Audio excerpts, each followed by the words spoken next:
बस यूं। ये जो टैगलाइन है बस यूं ही, कहीं ना कहीं फेसबुक पे अगर आया है तो हमें पता है कौन है वो। मुकेश बहादुर सिंह अपने आप में एक शख्सियत, एक इंस्टीट्यूशन। कैसा था आपका बचपन? राज जी, पहले तो आपका बहुत बहुत धन्यवाद।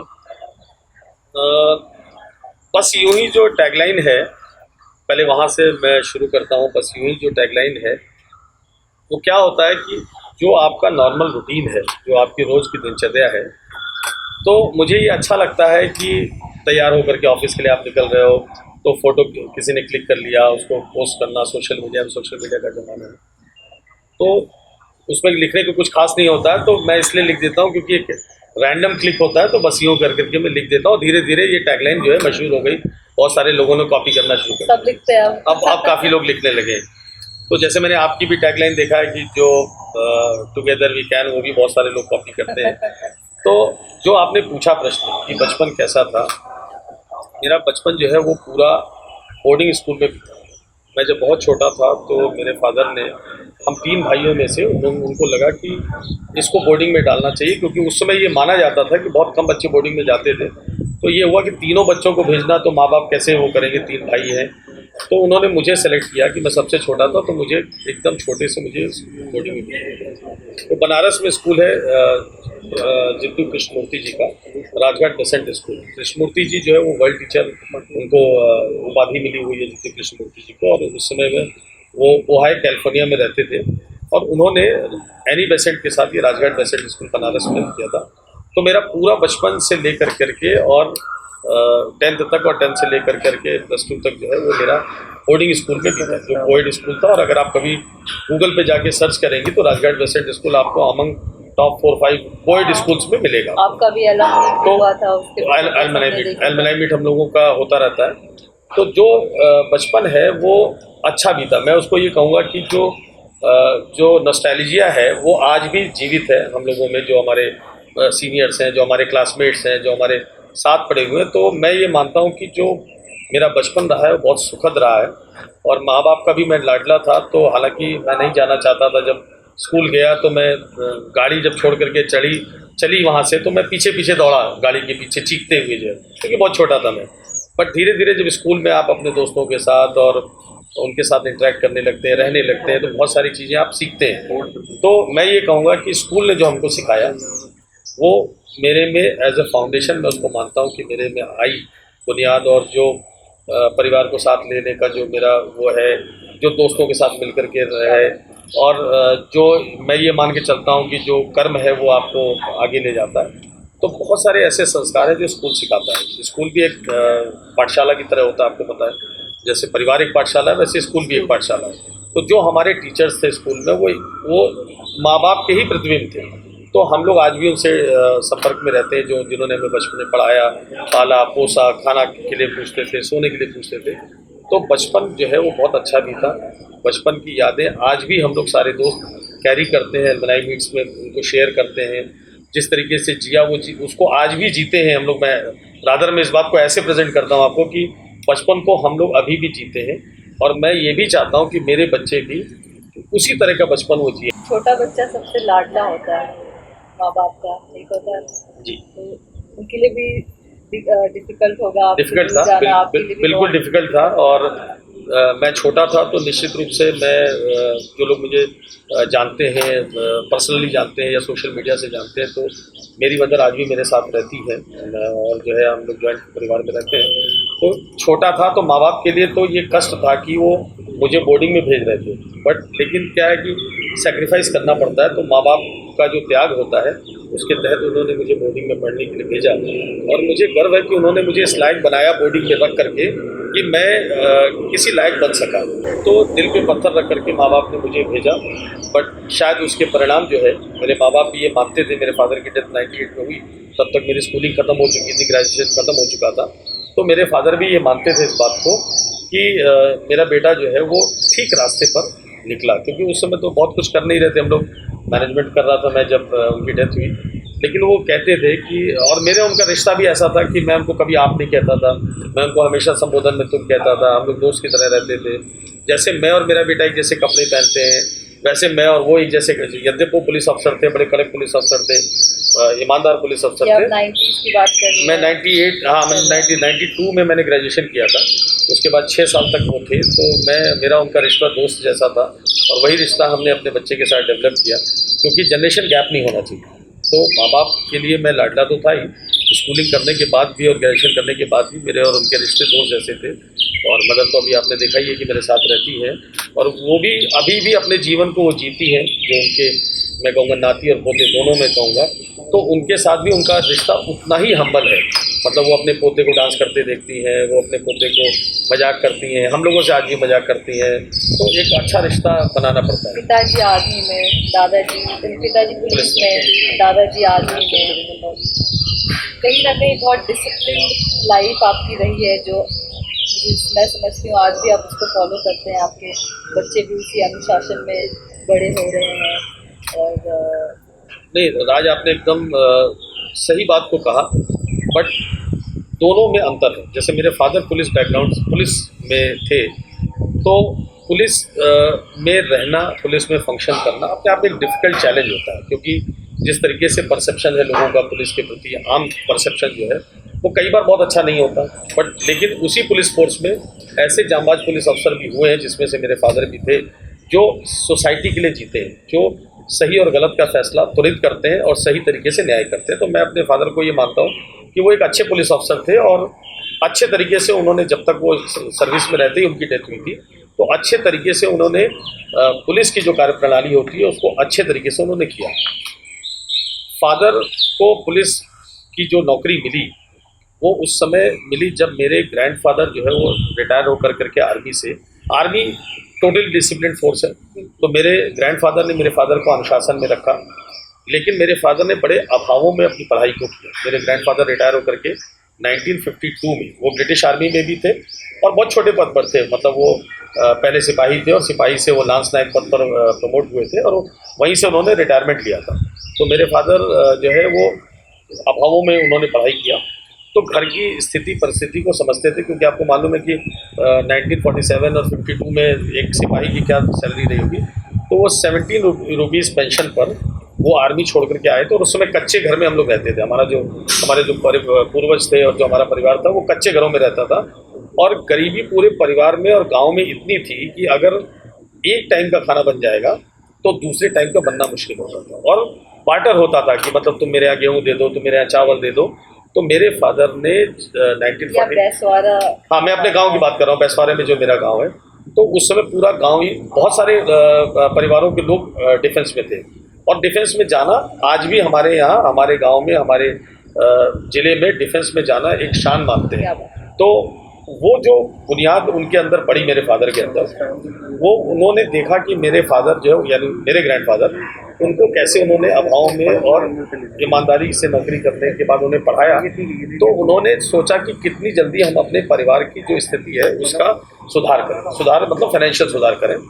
तो मेरे ग्रैंडफादर जब आए तो उन्होंने पहला घर जो पक्का बना मेरे गाँव में वो हमारा बना। तो जो पेंशन से पैसे मिले उनको मिले, फिर मेरे फादर की शादी भी कम उम्र में हो गई। तो मेरे फादर वहाँ से हमेशा टॉप स्कॉलर रहे, जिस स्कूल में पढ़ते थे टॉप में। आपको अभी भी उनकी मार्कशीट, जो मेरे फादर की तो छोड़ दीजिए, मैं आपको अपने ग्रैंडफादर की भी मार्कशीट दिखा सकता हूँ। मैं 1905 तक की मैं जो मार्कशीट थी वो सारी मेरे पास आज भी सुरक्षित मेरे पास रखी है। तो वो स्कॉलर थे और साथ में स्पोर्ट्स में बहुत आगे थे। तो जो हम लोगों में ये इनहेरिट हुआ कि स्पोर्ट्स के साथ जो हमारा लगाव हुआ, आगे मैं आपको बताऊंगा, वो इसी वजह से हुआ क्योंकि जो हमारा बैकग्राउंड था वो आर्मी और पुलिस का था। तो मुझे आर्मी से भी बहुत लगाव है और पुलिस से भी बहुत लगाव है, दोनों से मुझे लगाव है, और स्पोर्ट्स से लगाव है। स्पोर्ट्स इसलिए कि मेरे फादर 1 नंबर के स्पोर्ट्समैन थे पूरे रायबरेली डिस्ट्रिक्ट में, और मैं सर्टिफिकेट आप उनके देखेंगी तो 100, 200, 400, relay race, hop step jump, volleyball, सबके वो चैम्पियन थे।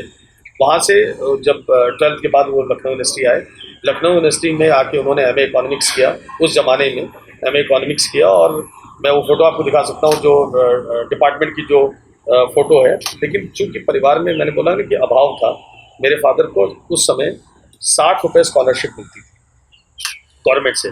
उस 60 रुपये की स्कॉलरशिप में वो लखनऊ यूनिवर्सिटी में, लखनऊ विश्वविद्यालय में उन्होंने अपनी पढ़ाई किया, और जो पहली नौकरी मिली, फर्स्ट नौकरी उनको पुलिस में सब इंस्पेक्टर की मिली।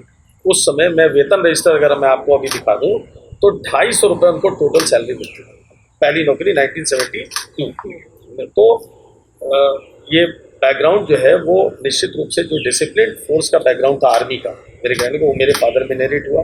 डिसिप्लिन तरीके से उन्होंने पढ़ाई किया, डिसिप्लिन तरीके से उन्होंने अपने को डेवलप किया, और जो पहली नौकरी थी क्योंकि परिवार की चिंता थी तो उन्होंने पुलिस की नौकरी किया। और मेरे फादर ने जब बलिया में नौकरी करने गए 72 में, तो उन्होंने पटना से पहली बुलेट खरीदी। हमारे घर में जो पहली वो आई वो पटना से आई, BRQ 9869, अभी भी खड़ी है बाहर, तो वो आज भी मेरे पास है। तो आप मतलब ये चीज़ें ना आपको बैकग्राउंड से ही आती हैं, इनहेरिट होती हैं, और जिसने इनहेरिट कर लिया फिर उसका डिविएशन नहीं होता। ये भी आप जानें कि ये समझने की आवश्यकता है आज की जनरेशन को कि आपको अपने परिवार का बैकग्राउंड, जो बात आपने शुरू में कही आर्मी और पुलिस की, हमेशा अपने परिवार का जो बैकग्राउंड है उसको नहीं छोड़ना चाहिए। मैंने उसको कैसे इनहेरिट किया वो मैं आपको बताता हूँ। मैंने अपने घर की तय कर लिया कि अपने घर की जो मेरे बाद की जनरेशन है, लड़कियों की शादी हम डिफेंस में करें, ये हमने अपना प्रिंसिपल बनाया। और अगर बच्चे नहीं करना चाहे तो नहीं, देखिए कोई चीज़ को आप फोर्स नहीं कर सकते, फोर्स आप नहीं कर सकते, क्योंकि आज की देखिए असली मज़ा तो तब है जब कोई चीज़ फोर्स नहीं करनी पड़ती, और बच्चे भी अपने मदर और फादर की जो भावना है उसको समझें कि क्यों डिफेंस में। मेरे घर की लड़कियां 2 मैरिड हैं आर्मी ऑफिसर्स को, एक लेफ्टिनेंट कर्नल है और एक मेजर है, ठीक है, बड़े भाई की लड़कियां जो शादियां मैंने की। तो ऐसा नहीं कि हमने इम्पोज किया, वो मेरी भावनाओं को जब से पैदा हुई थी तब से जानती थी कि चाचा क्या चाहते हैं, तो इसलिए उनकी भी चॉइस थी।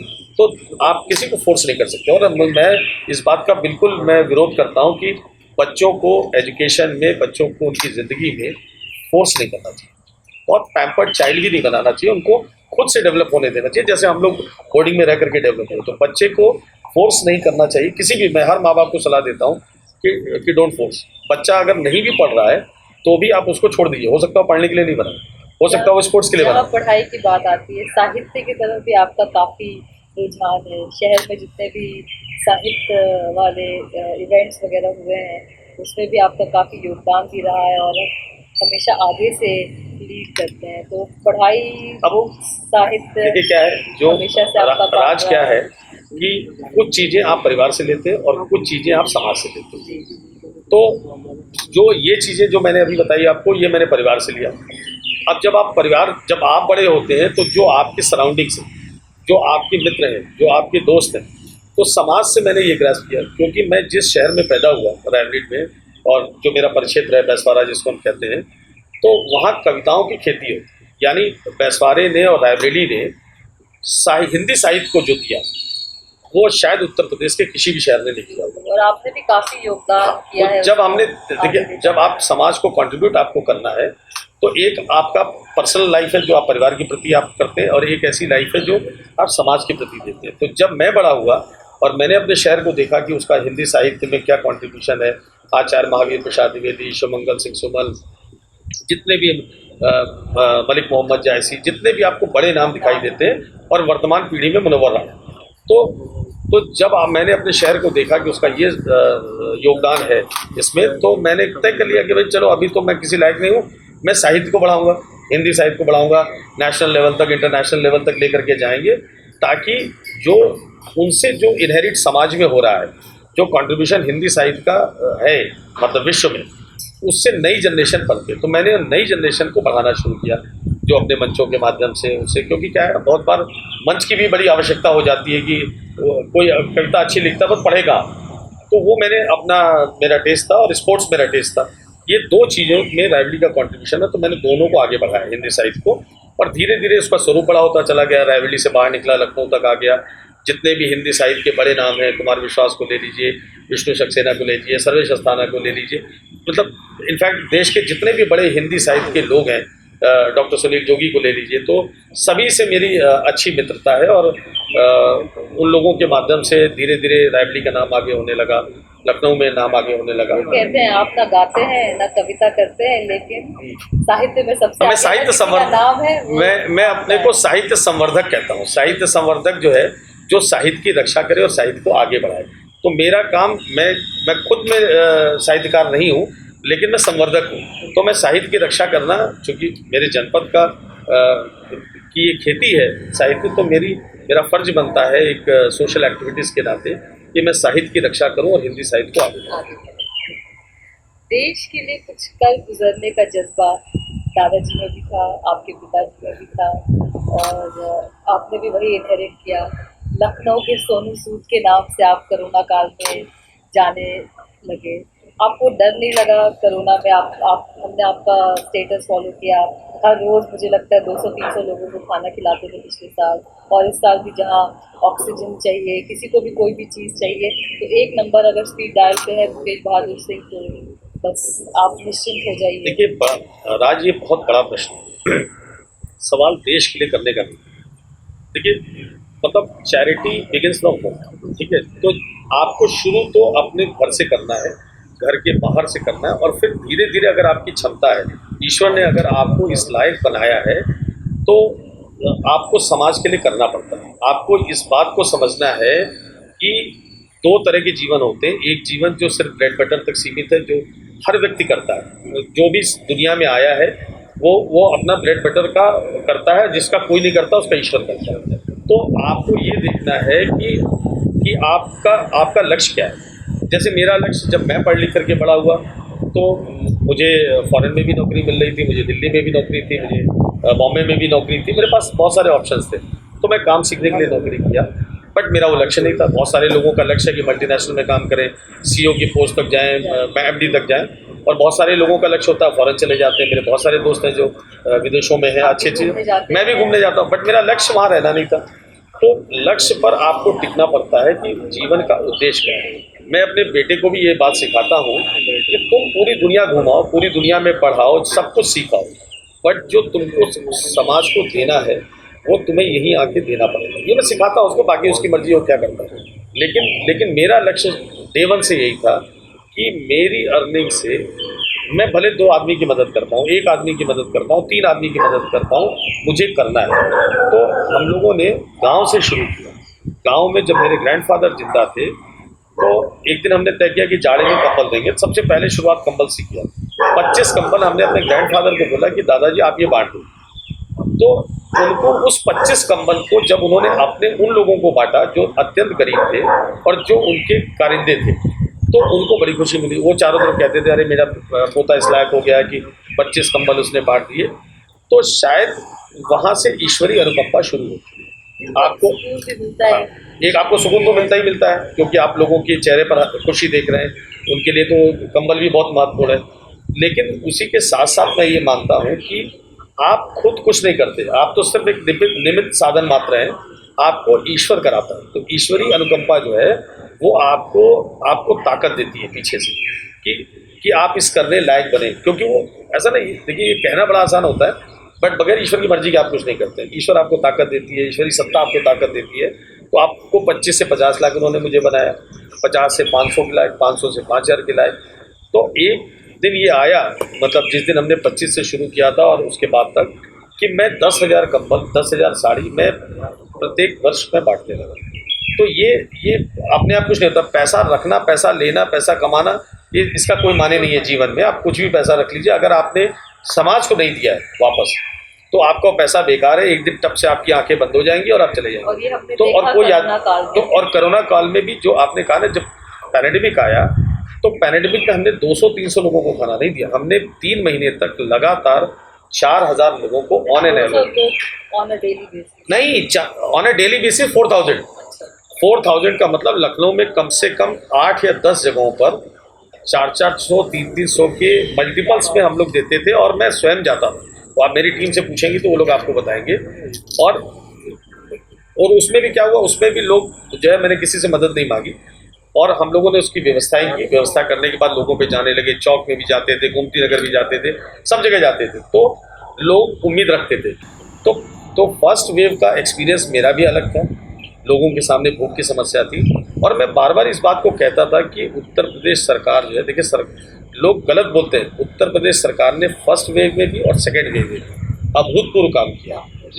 योगी आदित्यनाथ जी को, चीफ मिनिस्टर को, लोग कहते हैं, आप ये कहना बहुत आसान है कि पैंडेमिक में ये अरेंजमेंट नहीं हुआ, वो अरेंजमेंट, जो आदमी जो गवर्नेंस चलाता है, देखिए दुनिया की कोई गवर्नेंस 1:1 का अरेंजमेंट नहीं कर सकती।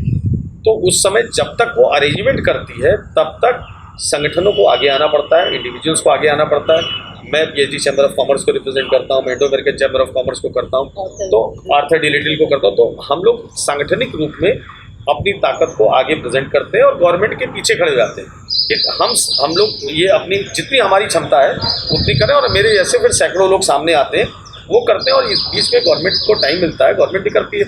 1:1 अरेंजमेंट कैसे हो सकता है? कोई आदमी अगर ये एक्सपेक्ट करे कि 23 करोड़ उत्तर प्रदेश में है और 23 करोड़ बेड हो जाए, 23 करोड़ वेंटिलेटर हो जाए, ये संभव नहीं है। तो लेकिन सरकार की मंशा, इंटेंट बहुत अच्छी थी। फर्स्ट वेव में, सेकेंड वेव में उन्होंने अभूतपूर्व काम किया, और शायद उनके सार्थक प्रयासों का नतीजा है कि कोरोना का जो संक्रमण है वो तेज़ी से नीचे आया। एक टाइम था जिस समय ऑक्सीजन की किल्लत हुई, जिस समय बहुत सारी किल्लतें हुई, लेकिन ठीक है, सब लोग मदद कर रहे थे, सब लोग एक दूसरे की मदद कर रहे थे। यही भारत की विशेषता है कि संकट में एक दूसरे का हाथ थाम लेते हैं। बैसवाड़ा से लखनऊ तक का जो सफ़र है, आप अभी तक अपने रूट से कनेक्टेड हैं। गांव के लिए भी आपने बहुत कुछ किया है, रायबरेली के लिए भी बहुत कुछ किया है। तो बहुत लोग शहर आने के बाद भूल जाते हैं, छोड़ देते हैं चीज़ें। तो किस तरह से आप इन सबको लेके चलते हैं? देखिए, जिसने रूट को राज छोड़ दिया, चाहे वो दुनिया में कहीं भी जाके बस जाए, मतलब मैं हिंदुस्तानी प्रवृत्ति और जिस प्रवृत्ति में हम पले बढ़े हैं, मैं उसकी बात कर रहा हूँ। मैं वेस्टर्न कल्चर की बात नहीं कर रहा हूँ। वेस्टर्न कल्चर और हम लोगों में तो बड़ा डिबेटेबल इशू है, लंबा समय लगेगा। बट जिस परिवेश में हम लोग पले बढ़े हैं, तो ये हमारा फ़र्ज बनता है कि जो कुछ भी हमने सीखा उसको हम जो है नहीं छोड़ें। और नहीं छोड़ने का मतलब है कि जिस गांव की मिट्टी ने, पूर्वजों की मिट्टी ने यहाँ तक इस लायक बनाया कि हम लोग समाज के लिए कुछ कर सकें, परिवार के लिए कर सकें, तो उसको आप छोड़ करके फिर आपकी आइडेंटिटी ख़त्म हो गई ना। आज हम लोग बात इसलिए कर रहे हैं, और उस बात में भी ये जो अनौपचारिक बातचीत है मेरे और आपके बीच में, उसमें 70% जो है वो बैकग्राउंड के ही क्वेश्चन है ना, कि फैमिली बैकग्राउंड क्या था, वो था। तो अगर आपने रूट को छोड़ दिया तो सबसे पहले आप अपनी आइडेंटिटी लॉस करते हैं, आपका काम खत्म।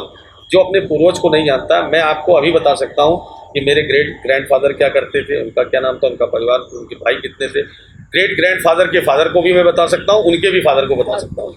और एट द सेम टाइम मैं आपको अपनी माता जी की मदर, उनकी मदर, नानी परनानी, वो भी मैं आपको फोटोग्राफ भी दिखा सकता हूँ, और मैं उनका पूरा बैकग्राउंड मैं आपको बता सकता हूँ। तो रूट को छोड़ने का मतलब है आइडेंटिटी लॉस, जो किसी भी सूरत में मेरे जैसा व्यक्ति जो है वो नहीं कर सकता। बॉलीवुड की जहाँ तक हम बात करें, उसमें भी आपका काफ़ी रुझान देखा गया है। शहर में अगर कोई भी सितारा बॉम्बे से आता है तो मुकेश बहादुर सिंह से तो मिलता है, और आप अपनी तरफ से फिल्म फेस्टिवल से लेके बहुत सारी चीज़ें आपने ऑर्गेनाइज किया है। तो उत्तर प्रदेश में जैसा हम जानते हैं कि अब फिल्म सिटी भी बनने वाला है आने वाले टाइम में, अभी भी बहुत शूटिंग्स हो रही है, आने वाले टाइम में भी बहुत शूटिंग्स होंगी। हमें एज अ स्टेट क्या और करना चाहिए, या सरकार को और क्या करना चाहिए कि उत्तर प्रदेश एक हब बन जाए बॉलीवुड के लिए? देखिए, मैं 2-3 बातें आपको बता सकता हूँ, क्योंकि मैं इंडस्ट्रियल ऑर्गेनाइजेशंस को रिप्रेजेंट करता हूँ, तो इन बातों से मेरा रोज का जुड़ाव है। देखिए, जो कॉन्फिडेंस 2017 से उत्तर प्रदेश सरकार पर, चाहे वो बॉलीवुड इंडस्ट्री हो, चाहे वो इंडस्ट्रियलिस्ट हो, चाहे वो फॉरेन के इन्वेस्टर्स हो, जो कॉन्फिडेंस उनका 2017 के बाद से आया है उत्तर प्रदेश में, वो अपने आप में सारी बातों को कंप्लीट कर दिया। कॉन्फिडेंस इस सेंस में, पहली बात तो एब्सोल्यूट मेजॉरिटी की गवर्नमेंट, दूसरी बात ईमानदार नेतृत्व के हाथों में, तीसरी बात बीजेपी की जो लीडरशिप है फ्रॉम टॉप टू बॉटम, ये आपको मानना पड़ेगा कि वो leadership 100% from top to bottom. मैं ये बात इसलिए कह रहा हूँ क्योंकि कॉन्फिडेंस इंडस्ट्रीज जो है वो बड़ा कैलकुलेटिव होता है। इंडस्ट्रीज आपके पास तभी प्रदेश में आएगा जब उसको वो ट्रांसपेरेंसी दिखेगी, जब उसको ये लगेगा कि मैं वहाँ जाने पर मेरा एक्सटॉर्शन नहीं होगा। करेक्ट। तो इतने बड़े इंडस्ट्रीज, आप क्या समझते हैं कि जो आदमी 100 करोड़ लगाने आ रहा है, 200 करोड़ लगाने आ रहा है, 1000 करोड़ लगाने आ रहा है, क्या वो उसका इवैल्यूएशन नहीं करेगा? क्या उसका असेसमेंट नहीं करेगा? कोई भी आदमी बगैर इवैल्यूएशन के, क्योंकि ये बिजनेस मॉडल है, ये चैरिटी में नहीं आ रहा। चैरिटी करने में वो एक दिन में आपको चेक काट के दे देगा और काम खत्म। बट जो आदमी बिजनेस मॉडल पे आ रहा है, वो सारे एट्रीब्यूट्स को चेक करता है, कि गवर्नेंस कैसी है। हमारा ऐसा तो नहीं कि कोई माफिया हमारा एक्सटॉर्शन करेगा, हम जाएंगे तो ऐसा तो नहीं कि कोई हमसे पैसे मांगेगा। तो जब वो इन सारे पैरामीटर्स पे उसका मनी सेफ है, निवेश भी सेफ है और निवेशक भी सेफ है। सिर्फ निवेश सेफ है तब भी नहीं आएगा। अगर वो यहाँ आके बैठता है निवेशक जो है इन्वेस्टर, तो उसको लगेगा कि कल मेरा एक्सटॉर्शन होगा, तो नहीं आएगा। उसको निवेश भी सेफ चाहिए और निवेशक खुद भी सेफ चाहिए। तो ये कॉन्फिडेंस 2017 में आया। फिर इन्वेस्टर्स आए, उन्होंने इन्वेस्ट करना शुरू किया। बॉलीवुड भी क्या है, देखिए उत्तर प्रदेश में ज़बरदस्त टैलेंट है, ठीक है। मैं कैसे कनेक्ट हुआ, जैसे मैं अपने गांव को आगे बढ़ाता हूँ, जैसे मैं अपने ज़िले को आगे बढ़ाता हूँ, वैसे ही मैंने एक एरिया सेलेक्ट किया कि जो भी ऐसा साहित्यकार हो, स्पोर्ट्समैन हो, जब वो दायरा बढ़ता है तो आप ना एक लाइन बनाते हैं कि कैसे काम करना है। तो जो फिल्मकार है, गीतकार है, संगीतकार है, आर्टिस्ट है, थिएटर आर्टिस्ट है, तो मैंने ये तय कर लिया कि उत्तर प्रदेश में जो भी जन्मा है और विश्व के किसी भी कोने में, किसी भी फील्ड में अगर वो कंट्रीब्यूट कर रहा है जा करके, तो उसका रिकग्निशन और एक्नॉलेजमेंट जो है मैं अपने किसी फोरम से करूं। तो ये परंपरा मैंने और डॉक्टर सुनील जोगी ने मिलकर करीब 10 साल पहले डाली। ऐसे करके हम लोगों ने इसको शुरू किया और धीरे धीरे उसका स्केल बढ़ता चला गया। तो बहुत सारे लोगों को हमने फेलिसिटेट किया, बहुत सारे ऐसे जो अभी हो सकता है अभी थोड़ी देर में जो है वो फतेहपुर के बीहड़ का बागी, अगर OTT पे आपने देखा हो, दिलीप आर्या जो हमारे फतेहपुर का, उनको अभी निशंक साहब से मैंने फेलिसिटेट किया और शायद आने वाले हैं, अभी आ ही रहे होंगे।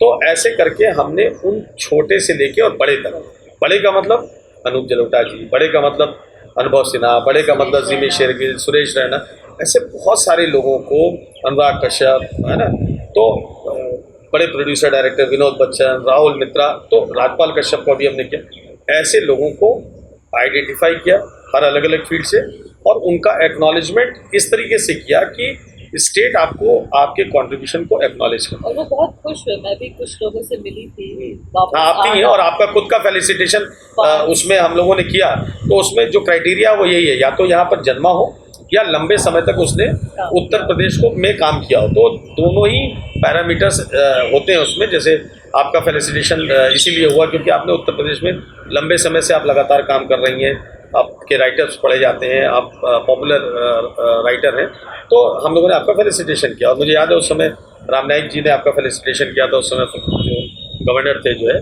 तो ये भी एक मुहिम है कि अपने लोगों का एक्नॉलेजमेंट करना। और वो एक ऐसा प्रोग्राम है जिसमें देयर इज़ नो स्पॉन्सरशिप, कोई फाइनेंशियल एड नहीं, किसी से कोई पैसा नहीं लिया जाता। तो उसकी क्रेडिबिलिटी जो है वो आज भी कायम है। अभी निशंक साहब आए थे और आपने देखा होगा कि उस फोरम पर निशंक जी भी थे, डिप्टी CM हमारे दिनेश शर्मा जी बड़े भाई वो भी थे, ब्रजेश पाठक मेरे मित्र हैं वो भी थे, जैकी जी मिनिस्टर हैं वो भी थे, गोपाल कृष्ण जी मिनिस्टर वो भी थे। मतलब एक बड़ा फोरम था। तो जब ऐसे फोरम पे आप फेलिसिटेट होते हैं तो फिर आपको भी लगता है कि हमें उचित सम्मान हमारे स्टेट में दिया गया। कभी उसमें प्रोग्राम में राजनाथ सिंह जी आए थे, उस समय भी बहुत सारे यूपी गवर्नमेंट के मिनिस्टर थे, रीता जी थी, महेंद्र सिंह साहब थे, स्वाति सिंह जी थे, उसके पहले राम नाईक जी आए थे, दिनेश शर्मा जी। तो आपको ये लोगों को फील कराना पड़ता है कि उनका सम्मान उचित हाथों से हुआ, ऐसे लोगों के हाथों से हुआ जिससे उनको अच्छा लगा देखने में। तो इसमें हमारे स्टेट का स्टेचर बढ़ता है। तो ये भी एक मुहिम है जो आपने पूछा कि रायबरेली से लखनऊ तक का। तो ऐसे करके हम लोग बॉलीवुड जोड़ के रखा है, लखनऊ शहर हो या रायबरेली हो, उसको अगर गवर्नमेंट ऑफ इंडिया से जोड़ना है या बॉलीवुड से जोड़ना है, तो सबको आपको कनेक्ट बनाना पड़ता है, कनेक्ट बनाना पड़ता है, बिल्कुल कनेक्ट बनाना पड़ता है। और लोग आना शुरू करते हैं, फिर आप उन्हें जोड़ते हैं अपने से। और मैं ये भी आपको बता दूं कि जितने लोगों को हमने फेलिसिटेट किया 10 साल, एक से एक बड़े लोगों को फेलिसिटेट किया, कोई भी व्यक्ति ने कभी आने के लिए, जबकि प्रोफेशनल लोग होते हैं, किसी ने 1 रुपए की भी कभी डिमांड नहीं किया कि हम अपने स्टेट में सम्मानित होने के लिए हम पैसा मांगे। Ravi Kishan ji member of parliament है इस समय, उनको भी हम लोगों ने फेलिसिटेट किया था। आपको याद हो सज्जन सिंह जी को फेलिसिटेट किया था। तो किसी ने कभी प्रोफेशनल तरीके से नहीं आए, उनको ये लगा कि उनका एक्नॉलेजमेंट स्टेट में हो रहा है, खुशी आए। तो ये एक बड़ी चीज़ है। तो इससे कनेक्ट भी हुआ। और जब हमने फिल्म फेस्टिवल किया इसी सरकार में, film festival as a PhD chamber of commerce को हम लेकर के आए बहुत कम समय में, तो उसमें 30 फिल्म प्रोड्यूसर डायरेक्टर आए थे, ऐसे लोग जो यूपी में फिल्मांकन कर रहे हैं। तो हमारी स्टेट बोनी कपूर जी थे, बोनी कपूर जी को हमने अपने भी प्रोग्राम में फेलिसिटेट किया है।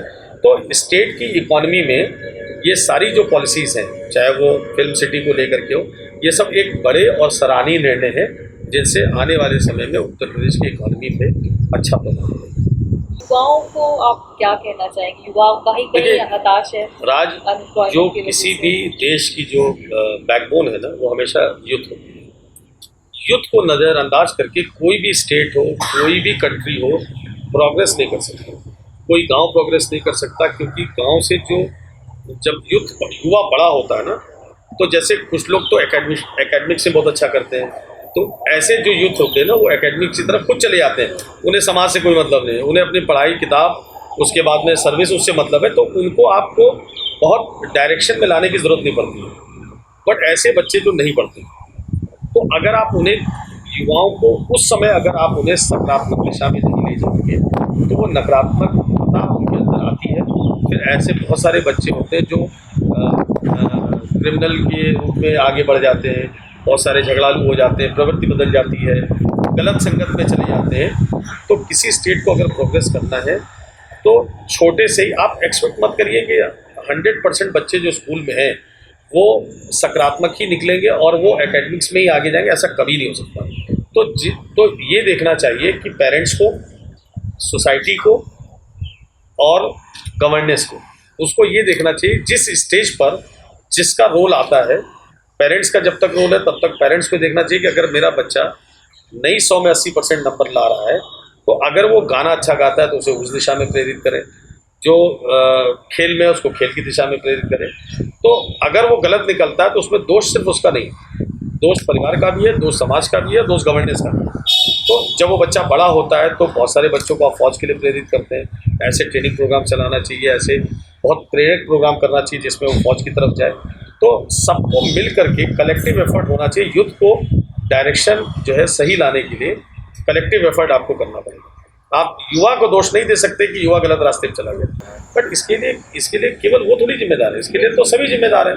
भाई हमने उस समय नहीं संभाला तो निकलेगा। हाँ, उसमें अपवाद स्वरूप भी बहुत सारे ऐसे होते हैं जिनकी पारिवारिक रंजिशें हो जाती हैं, बहुत सारे, आप उसको रूल आउट नहीं कर सकते, बट एक बड़े तबके को, एक बड़ी परसेंटेज को आप सही डायरेक्शन में ला सकते हैं। परिवार की जहाँ आप बात कर रहे हैं, आपने जैसा बताया कि आप बच्चों के साथ भी मैचिंग कपड़े पहनते हैं, हमेशा बहुत फ़ोटोज़ खिंचाते हैं, फ़ोटोज़ सोशल मीडिया पे शेयर भी करते हैं।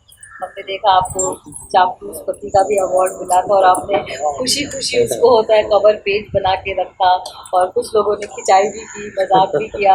तो ये जो आपका अंदाज है, देखिए राज, पानी में रह करके मगर से प्यार नहीं कर सकते। तो ये कहावत है पुरानी जो है, तो अगर घर में रहना है तो राधे राधे कहना है। तो पत्नी चापलूस होना जो है वो बड़े सम्मान की बात है।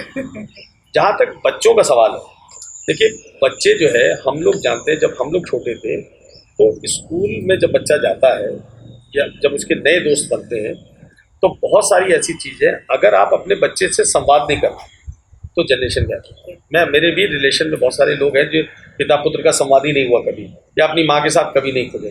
तो आपको बच्चे को ये आपको एटमॉस्फेयर देना पड़ेगा कि वो कोई भी बात हो आपसे शेयर करें।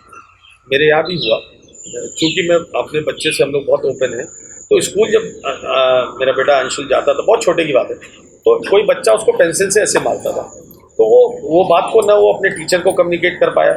और मुझे, चूँकि मैं और रीना ने, हम लोगों ने जो है एहसास कर लिया कि कोई तो बात है।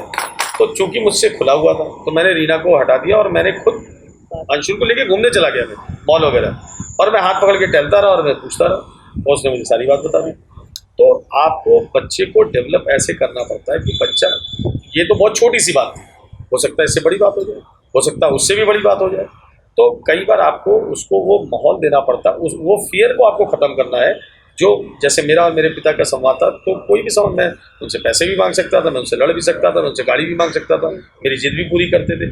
तो संवाद जो है वो होना चाहिए पिता पुत्र में, पुत्र और उनकी माता जी में, भाई बहन में, और सबके साथ में संवाद जो है वो अगर आप नहीं करेंगे तो निश्चित रूप से आप एक बड़ी चीज़ को खोएंगे। बिटिया भी आपकी उतनी लाडली है, लाडो करके आप फोटो डालते रहते हैं, शेयर करते रहते हैं।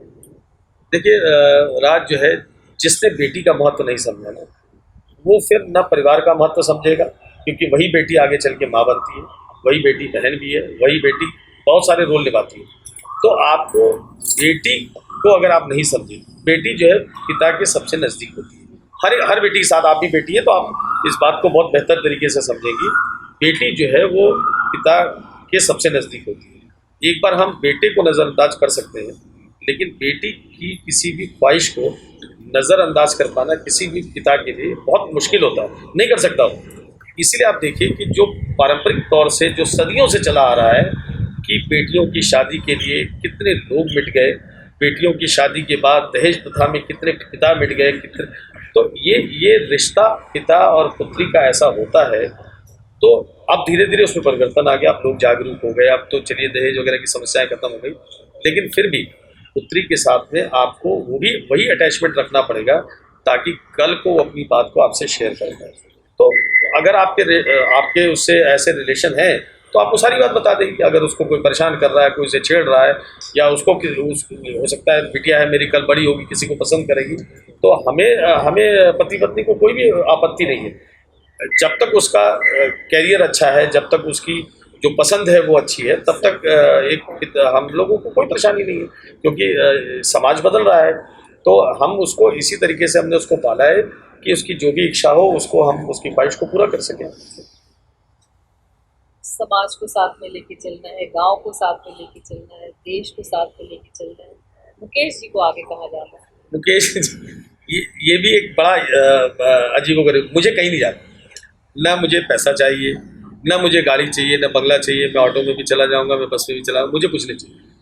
मेरी अपनी व्यक्तिगत महत्वाकांक्षा, मैं बहुत पीछे चलूँ, मुझे चाहिए, मुझे सफ़ेद शर्ट पहननी हो मैं पहनता हूँ, मुझे काले जूते पहनने, तो मुझे किसी भी चीज़ का, और ये मैं आपको फैक्ट बोल रहा हूँ, इसलिए नहीं कि हम लोग अनौपचारिक बातचीत कर रहे हैं, ये मेरा फैक्ट है। और मेरे आप किसी भी स्टाफ से, घर से, किसी से जितने जानने वाले पूछे, मुझे कुछ नहीं चाहिए। मेरी कोई महत्वाकांक्षा नहीं है कि मुझे कोई पद चाहिए या कुछ भी चाहिए। मैं जिस रास्ते पे चल रहा हूँ, मुझे अपने रास्ते पे चलना पसंद है, और मुझे अपना परिवार चाहिए, मुझे अपना समाज चाहिए, जो मैं कर रहा हूँ उसमें मुझे रिकॉग्निशन चाहिए। ठीक, मतलब रिकॉग्निशन चाहना, मैं इसको कभी खराब नहीं, बहुत सारे मैं सोशल मीडिया पे देखता हूँ कि आपने किया और फोटो डाल दिया तो लोग उसका क्रिटिसिज्म शुरू कर देते हैं। क्रिटिसिज्म वही लोग करते हैं जो नहीं करते हैं। तो मैं उनके क्रिटिसिज्म को मेरे लिए कोई क्रिटिसाइज करे मुझे फर्क नहीं पड़ता। तो जो आपने पूछा कि मुकेश सिंह को क्या चाहिए, मुझे मेरी कोई एम्बिशन नहीं है। एम्बिशन इन द सेंस कि मैं चाहता हूँ कि मैं ऐसे इसी रास्ते पर मैं चलता रहूँ, जो मेरे भाग्य में होगा वो मुझे जब मिलना होगा मिल जाएगा। किसी चीज़ को टारगेट कर करके मैं ना कोई काम करता हूँ, ना टारगेट करके मुझसे आज आप सब छीन लीजिए। परिवार क्यों एक हो करके चलता है? क्योंकि जैसे हम 3 भाई हैं, तो मुझे न मकान चाहिए, मैंने आपको बोला, ना गाड़ी चाहिए, ना मुझे वो चाहिए। जिस दिन आप इस बात को अपने अंदर बैठा लेंगे, भाइयों में क्यों झगड़ा होता है? पैसे के लिए, गाड़ी के लिए, जमीन के लिए, ज़्यादा मुझे चाहिए नहीं ना, तुम्हें सब लेना है ले जाओ, कल लेते थे आज ले जाओ। मैं अगर क्षमता होगी मेरे अंदर तो मैं फिर 5 साल में मैं उतना ही खड़ा कर दूंगा। तो हम लोगों ने अपने परिवार में इस जड़ को 2500 साल पहले ख़त्म कर दिया। हम में से किसी का कोई बंटवारा नहीं, तीनों भाइयों में से तीनों की पत्नियों में कोई बंटवारा नहीं है। हमारे यहाँ जॉइंट फैमिली, एक किचन, सब कुछ है। हम लोगों ने इस जड़ को, जब मेरे फादर 98 में ख़त्म हुए, शायद उससे भी पहले ख़त्म कर दिया था। तो हर व्यक्ति को, मैं तो कहता हूँ इस बात को, कि हर व्यक्ति को इस बात को समझना चाहिए कि ये सब रखा रह जाएगा। पैंडेमिक आया, कितने आपके जानने वाले, मेरे जानने वाले, चाहे जितना पैसा रहो, रखे रहो गाड़ी। आपकी आंखें बंद होने के बाद वो गाड़ी 1600 की थी, 16,000 की थी, 16 लाख की थी, 16 करोड़ की थी, उसकी कोई मतलब ही नहीं है। तो आप चाह के क्या करेंगे? लेकिन क्या है, आपको अपनी साख, अपनी गुडविल, अपने संबंध ऐसे बनाने पड़ते हैं कि जिसमें आपको इन चीज़ों की आवश्यकता। भाई मैं अगर सब छोड़ दूंगा तो क्या मुझे रहने के लिए जगह नहीं है? बिल्कुल। भाई मेरे पास आप जैसे दोस्त हैं, बहुत सारे दोस्त हैं, मैं कहीं भी रह सकता हूँ, ना मुझे पैसा चाहिए, मैं पूरा वर्ल्ड ट्रैवल कर सकता हूँ बगैर 1 रुपए के। तो संबंध आपको इनकैशमेंट, संबंध आपको बचाने पड़ते हैं और बनाने पड़ते हैं। पैसा, जमीन, जायदाद, पूंजी, गाड़ी, घोड़ा, मकान, ये बना के कुछ नहीं होगा। और हमने देखा भी इस पैंडेमिक में कैसे जो लोग एक दूसरे को नहीं जानते थे उन लोगों ने वो भी मदद कर रहे थे। तो वो किसी लालच में नहीं कर रहे थे ना। मैं आपको बताऊं, मेरे पास ऐसे लोग, पत्रकार भी बहुत सारे, दूसरों की मदद करने के लिए 12-12 बजे, 1-1 बजे रात में, 2-2 बजे रात में फोन भी करते थे और खुद आते थे वो करने। ये कितनी बड़ी भावना है, ये एक अच्छी भावना का स्वरूप है कि लोग बगैर किसी लालच के, किसी अपेक्षा के लोग जो है समाज की मदद कर रहे हैं। तो ऐसा नहीं कि मैं अकेला व्यक्ति हूँ मदद करने वाले, ऐसे बहुत सारे लोग हैं और वो इक्वली उतनी, जो एक आदमी की मदद कर रहा है उसका श्रेय भी उसी नज़रिए से देखा जाना चाहिए और जिसने 1000 लोगों की मदद की उसका भी एक ही नज़रिए से देखा, क्योंकि भावनाएं दोनों की एक है, क्षमताएं अलग अलग है। तो आपको देखने का नज़रिया दोनों की भावना एक बराबर है।